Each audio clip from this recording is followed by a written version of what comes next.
News first ಆಯೋಜಿಸ್ತಾ ಇರುವ ಕರ್ನಾಟಕದ ಅತಿ ದೊಡ್ಡ ಇವಿ ಎಕ್ಸ್ಪೋ. ಶ್ರೀಗುರು ಮೊದಲನೇದಾಗಿ ಶ್ರೀಗುರು ಕೊಟ್ಟೂರೇಶ್ವರ ಪಾದ ಕಮಲಗಳಿಗೆ ನಮಸ್ಕರಿಸುತ್ತಾ ಶ್ರೀ ಕ್ಷೇತ್ರ ಕೊಟ್ಟೂರು ದಿನಾಂಕ 12/2/2026 ಸಂಜೆ 5 ಗಂಟೆ 20 ರಿಂದ 25 ನಿಮಿಷದವರೆಗೆ ಜರುಗುವ ವಿಜೃಂಭಣೆಯಿಂದ ಶ್ರೀಗುರು ಕೊಟ್ಟೂರೇಶ್ವರ ರಥೋತ್ಸವವು ಮೂಲಾ ನಕ್ಷತ್ರದಲ್ಲಿ ಪ್ರತಿ ವರ್ಷದಂತೆ ಈ ವರ್ಷವೂ ವಿಜೃಂಭಣೆಯಿಂದ ನೆರವೇರುತ್ತದೆ. ಈ ಮೂಲಾ ನಕ್ಷತ್ರದ ವಿಶೇಷತೆ ಏನಂದರೆ ಸುಮಾರು 600-700 ವರ್ಷಗಳ ಹಿಂದೆ ಗುರುಗಳು ಪವಾಡ ಮಾಡ್ಕೊಂತ ಬಂದರು. ತಮಿಳುನಾಡು ಧರ್ಮಪುರಿಯಿಂದ ಪವಾಡ ಮಾಡ್ತಾ ಪಂಚಗಣಾಧೀಶ್ವರರು ಪವಾಡ ಮಾಡ್ತಾ ಬಂದರು. ಇಲ್ಲಿ ಕೊಟ್ಟೂರಲ್ಲಿ ಮೊದಲನೇದಾಗಿ ಇದು ವೀರಭದ್ರೇಶ್ವರನ ದೇವಸ್ಥಾನ. ಈ ಕೊಟ್ಟೂರೇಶ್ವರನ ದೇವಸ್ಥಾನ ಮೂಲತಃ ಶ್ರೀ ವೀರಭದ್ರೇಶ್ವರನ ದೇವಸ್ಥಾನ ಆಗಿದ್ದು, ತದನಂತರ ಕೊಟ್ಟೂರೇಶ್ವರ ಸ್ವಾಮಿಗಳು ಇಲ್ಲಿ ಬಂದು ತಂಗಲಿಕ್ಕೆ ಜಾಗ ಕೇಳ್ತಾರೆ.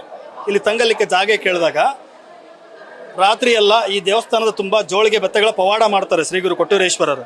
ಆ ಪವಾಡದ ನಂತರ ವೀರಭದ್ರೇಶ್ವರ ಸ್ವಾಮಿಯು ಪವಾಡದ ನಂತರ ನೀವು ಇಲ್ಲೇ ಉಳ್ಕೊಳ್ಳಿ, ಇಲ್ಲೇ ಇದ್ದು ಧರ್ಮ ಸಂಸ್ಥಾಪನೆ ಮಾಡಿ ಧರ್ಮ ಜಾಗೃತಿ ಮೂಡಿಸಿ ಅಂತ ಕೇಳಿಕೊಂಡು ವೀರಭದ್ರೇಶ್ವರ ಕೊಡದಗುಡ್ಡಕ್ಕೆ ಹೋಗ್ತಾರೆ. ಅವಾಗಿನಿಂದ ವೀರಭದ್ರೇಶ್ವರ ಕೊಟ್ಟ ಊರೇ ಕೊಟ್ಟೂರು ಆಯ್ತು. ಇಲ್ಲಿ ಅನೇಕ ಪವಾಡಗಳನ್ನು ಮಾಡಿದ್ದಾರೆ ಶ್ರೀಗುರು ಕೊಟ್ಟೂರೇಶ್ವರ ಸ್ವಾಮಿಗಳು. ಈಗಲೂ ಕೂಡ ಮೂಲಾ ನಕ್ಷತ್ರ ಕೂಡಿದ ಕೂಡಲೇ 2 ಹೆಜ್ಜೆ ತನ್ನಷ್ಟಕ್ಕೆ ತಾನು ಸ್ವಯಂ ಚಾಲಿತವಾಗಿ ರಥೋತ್ಸವ ಮುಂದಕ್ಕೆ ಹೋಗುತ್ತದೆ. ಅದೇ ವಿಶೇಷ ಶ್ರೀಗುರು ಕೊಟ್ಟೂರೇಶ್ವರನ. ದಾವಣಗೆರೆಯಿಂದ ಪಾದಯಾತ್ರೆ ಬರ್ತಾರೆ, ಧಾರವಾಡದಿಂದ ಬರ್ತಾರೆ, ನವಲಗುಂದದಿಂದ ಬರ್ತಾರೆ, ಗದಗಿಂದ ಬರ್ತಾರೆ, ಚಿತ್ರದುರ್ಗದಿಂದ ಬರ್ತಾರೆ, ಹುಬ್ಬಳ್ಳಿಯಿಂದ ಬರ್ತಾರೆ. ಎಲ್ಲ ರಾಜ್ಯದ ವಿವಿಧ ಭಾಗಗಳಿಂದ ಪಾದಯಾತ್ರೆ ಬರ್ತಾರೆ. ಪಾದಯಾತ್ರೆ ಬರೋಕ್ಕೆ ಕೊಟ್ಟೂರೇಶ್ವರನ ಪವಾಡಗಳನ್ನೇ ಅಷ್ಟು ವಿಶೇಷ. ಕೊಟ್ಟೂರೇಶ್ವರ ಪವಾಡಗಳು ಅವರ ಇಷ್ಟಾರ್ಥ, ಅವರ ಸಂಕಲ್ಪ, ಅವರ ಆಸೆಗಳು ಈಡೇರ್ತವೆ. ಇಲ್ಲಿ ಅದೇ ವಿಶೇಷ. ವರ ಕೊಡೋದೇ ಕೊಟ್ಟೂರೇಶ್ವರನ ಒಂದು ಪ್ರತೀತಿ. ಎಲ್ಲ ಇಷ್ಟಾರ್ಥಗಳು ನೆರವೇರ್ತವೆ, ಖಂಡಿತವಾಗಿ ನೆರವೇರ್ತವೆ 100%.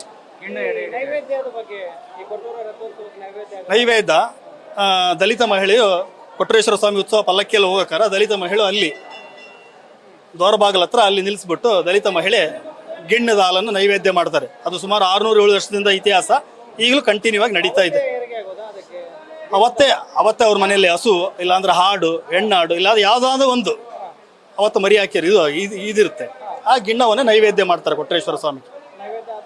ನೈವೇದ್ಯ ಆದ ನಂತರ ನೈವೇದ್ಯ ಸ್ವೀಕರಿಸಿ ರಥೋತ್ಸವಕ್ಕೆ ಹೋಗಿ ರಥದಲ್ಲಿ ಕೂತ್ಕೊಂಡು ರಥೋತ್ಸವ ಜರುಗುತ್ತದೆ. ಪ್ರಸಾದ ಇವತ್ತು ಇಡೀ ಕೊಟ್ಟೂರೇ ಪ್ರಸಾದ ಸದ್ವಿನಿಯೋಗ ಮಾಡಿಸ್ತದೆ. ಇಡೀ ಕೊಟ್ಟೂರು ಜನ ಎಲ್ಲರೂ, ಜಾತಿ ಭೇದ ಏನೂ ಇಲ್ಲ ಇಲ್ಲಿ, ಎಲ್ಲ ರೀತಿಯಿಂದ ಎಲ್ಲರಿಗೂ ಪ್ರಸಾದ ವಿನಿಯೋಗ ಮಾಡ್ತಾರೆ. ಪಾದಯಾತ್ರಿಗಳಿಗೆ ಎಲ್ಲರಿಗೂ ಕೂಡ. ನಮ್ಮ ಹೆಸರು ಸಿದ್ದೇಶ್ ಅಂತ ಬಂದಿರೋದು. ವರ್ಷನೂ ಬರ್ತೀರಿ ಇಲ್ಲಿ ಕೊಟ್ಟೂರೇಶ್ವರನ ನೋಡೋದಕ್ಕೆ. ದೇವ್ರದ್ದು ಮಹಿತೆ ತುಂಬ ಮಹಿಮೆ ಇದೆ ಈ ದೇವ್ರದ್ದು. ಅದಕ್ಕೋಸ್ಕರ ನಾವು ವರ್ಷನೂ ಇಲ್ಲಿ ಜಾತ್ರೆಗೋಸ್ಕರ ವರ್ಷನೂ ಬರ್ತಾ ಇದ್ದೀವಿ. ಹೌದು, ನಾವು ಅಂದ್ಕೊಂಡಿದ್ದೆಲ್ಲನೂ ಹೀರೇ ಇರುತ್ತೆ. ರಾಣೆಬೆನ್ನೂರಿಂದ, ಹಾವೇರಿಯಿಂದ ತುಂಬ ಜನರು ಪಾದಯಾತ್ರೆ ಬರ್ತಾ ಇದೆ. ಆಮೇಲೆ ಬಳ್ಳಾರಿ, ಹೊಸಪೇಟೆ, ಕೂಡ್ಲಿಗಿ ತುಂಬ ದೂರಗಳಿಂದನೂ ಚಿತ್ರದುರ್ಗ ಅಲ್ಲಿಂದ ಪಾದಯಾತ್ರೆ ಬರ್ತಾ ಇದೆ. ಇಲ್ಲಿನ ವಿಶೇಷತೆ ಏನಂದರೆ ಹರಿಜನ ಮಹಿಳೆ ಬಂದು ಇದು ಮಂಗಳಾರತಿ ಮಾಡಿದ ಮೇಲೆ ರಥೋತ್ಸವ ಆಗ್ತೈತೆ. ಇಲ್ಲಿನ ವಿಶೇಷ ಇಲ್ಲಿ ಕೊಟ್ಟೂರೇಶ್ವರರು ಮೌಢ್ಯತ್ಯವನ್ನು ಎಲ್ಲ ಒಂದು ರೀತಿಯಿಂದ ಯಾವುದೇ ಜಾತಿ ಧರ್ಮದ ಇಲ್ಲದಲ್ಲೇ ರಥೋತ್ಸವ ನಡೆಸ್ಕೊಳ್ತಾರೆ. ಇದು ಮೂಲ ನಕ್ಷತ್ರ ಕೂಡಿ ಬಂದಾಗ ರಥೋತ್ಸವ ಎಳೆಯುತ್ತೆ. ಸುಮಾರು 4:30ರಿಂದ 5 ಗಂಟೆಗೆ. ರಾಣೆಬೆನ್ನೂರು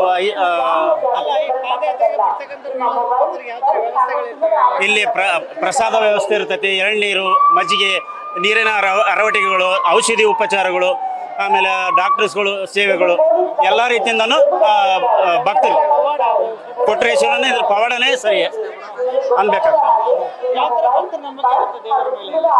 ಇಲ್ಲಿ ಕೊಟ್ಟೂರೇಶ್ವರ ಭಕ್ತರು ಯಾವುದೇ ರೀತಿಯಿಂದ ಭಕ್ತಿಯಿಂದ ಕೇಳ್ಕೊಂಡ್ರು ಇದು ಆಗಲ್ಲ ಅನ್ನೋ ಮಾತೇ ಇಲ್ಲ.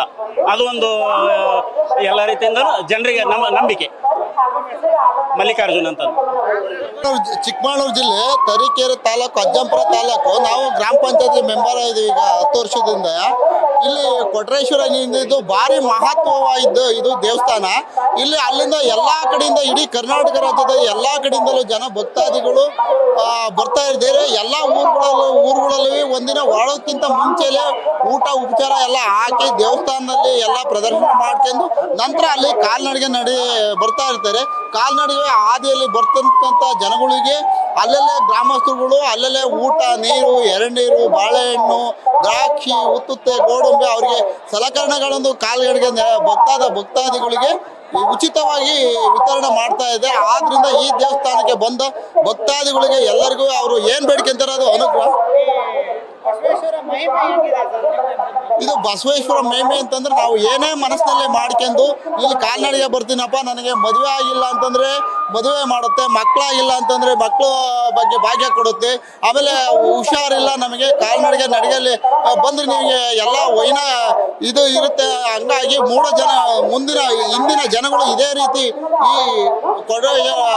ದೇವಸ್ಥಾನಕ್ಕೆ ಒಳ್ಳೆ ಭಕ್ತ ಇರೋದ್ರಿಂದ ಜನಗಳಿಗೆ ಒಳ್ಳೆ ಸಹಕಾರ ಇರೋದ್ರಿಂದ ಇಲ್ಲಿಗೆ ಬಂದು ಹೋಗ್ತಾ ಇದ್ದಾರೆ.